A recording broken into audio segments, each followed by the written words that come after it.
বন্ধুরা, আমাদের এই অনেক সময় এরকম সমস্যার সম্মুখীন আমরা হই। আমাদের পিসি চালু আছে কিন্তু আমাদের মনিটরে পাওয়ার আসে না। এরকম যেমন দেখেন, এই পিসিটা চালু আছে কিন্তু মনিটরে কিন্তু পাওয়ার আসছে না। এরকম যদি হয়, আমরা ছোট্ট একটি কাজ করব, তাহলে আমাদের পাওয়ারটা চলে আসবে। সেটি হচ্ছে, আমরা আমাদের পিসিতে দেখছেন একটা র্যাম আছে। এই র্যামটা দেখা যাচ্ছে, এটা হচ্ছে একটা র্যামে অনেক সময় খোলার সুবিধার্থে এখানে লক দেওয়া থাকে। এই লকটা দেখতে পাচ্ছেন সবাই। লকটা একটু হাত দিয়ে আমি লক অন করলাম, আমি র্যামটা জাস্ট উঠে নিলাম। র্যামটা দেখতে পাচ্ছেন আমার র্যামটা দেখেন।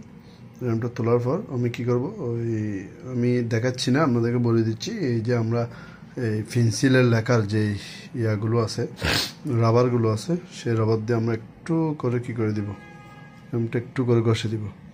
র্যামটা ঘষে দিলে হয় কি, র্যামের যেই গোল্ডেন কালারের যেই জিনিসটা দেখা যাচ্ছে, এই জিনিসটা কিন্তু অনেক সময় দেরি হওয়ার কারণে বা ময়লা জমার কারণে একটু ডিস্টার্ব করে।